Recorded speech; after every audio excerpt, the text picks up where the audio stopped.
Ed from Pinball Mayhem here. Even though it's not pinball or arcade, it is still amusement. I want to show off one of my longer term projects, a recent toy I got, a 1959 Dodgem bumper car.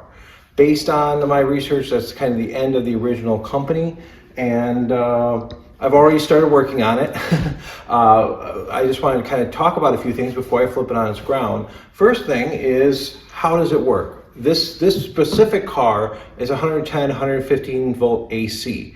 And other cars of the eras, originally they were AC. There's other cars that were DC and different voltages. This is also single phase, so it plugs right into the wall. Interesting thing is that you have the plate that the whole ride is on, and then you got the grid on the top. So this is the original wheel. And we got it kind of running. I'll talk about that a little later. And the biggest thing is the wheels were starting to mar up in the driveway. And the biggest reason is the bearings were shot. They're riding into the clevises, and they're also metal. And that's important for the ride the way it works. Put that down. What happens is the ground, in AC you have hot and you have neutral. So you have to complete a circuit between the hot and neutral, even though the current is alternating.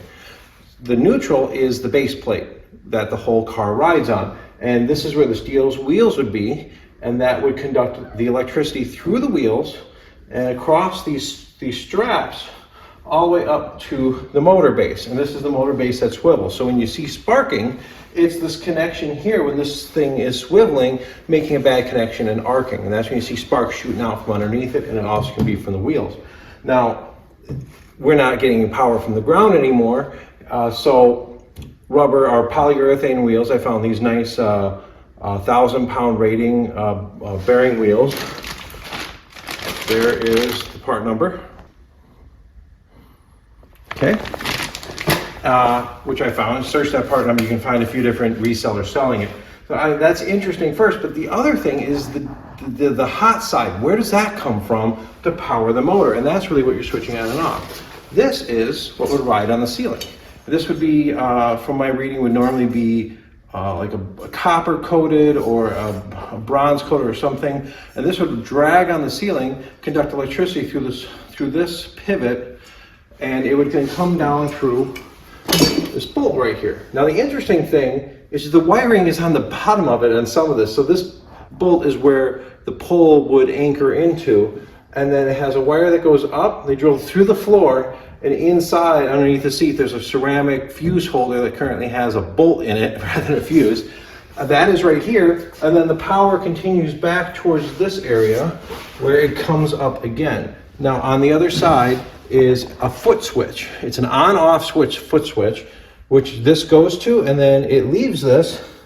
Now this section doesn't make much sense to me, but it goes underneath again, then it goes up and all the way to the top of the motor to a swivel, so the motor can keep spinning. Even though this has some stops, it can spin, and it has a swivel fitting that will conduct electricity to the motor. So essentially, the motor's on or off, and then you have a clutch that's slipping. That's kind of how they basically work in DC or AC. And then the motor is a half horsepower, 1725 RPM. Also interesting, there's a lubrication chart on the bottom here that kind of says what to lubricate. My long-term plans in this is to replace the motor with a 12-volt motor and make it battery operated so that we can drive around the driveway at will. So that's why slightly bigger. Oh yeah, the original wheels are 4 1/4 diameter. The new wheels are 5-inch, and they do fit. Only thing is I did have to grind a little bit from the inside here, clearancing it. I took everything and put it through a parts washer, scrubbed it down. And when I have stuff off of anything, I'm not going to do a full-blown restoration of this. But when I have something off, it's best to clean all the old greases that from when they started, repaint the parts, check the condition, run taps through the threads if things don't work, scrub down your threads, put new grease fittings on, and it's good to go. Now I tried to use original fasteners where I can. Did have to replace a couple things, but that's about it. So let's flip this on its wheels and kind of give you a look what the inside looks like. Now these are pretty heavy. Just be careful not to slam this on me.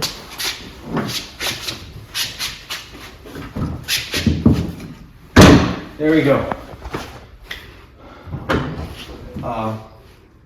As you can see, I put a 115, 110 power cord on so I can drive it around the driveway with an extension cord right now.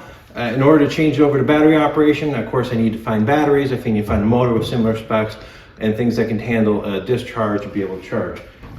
So on the inside here, I just retrofitted this with a cord going all the way up. I did try not to use as much of that original power wiring as possible. And here's the foot switch I talked about. And just for now, I wired it to this base, which I knew was connected to the ground. Put the neutral on there, put the hot on the switch, and then the switch goes into that original wiring, which comes around to the top of the motor up here. That's the Dodgem car. It still needs the battery conversion. It needs the upholstery done. I'm not going to repaint it or do anything fancy like that. I'm going to clean it. I'm going to replace parts that are worn out. I'm going to try to polish whatever parts need to be polished, fix things like this handle here is busted. I'm going to fix everything I can, replace only what necessary, just have some fun. So stay tuned. It's a long-term project. It's going to be months until I do another video, but kind of just introducing you to this abomination that I bought. So stay tuned. In the future, I will do another video when I make some progress on it. Thank you.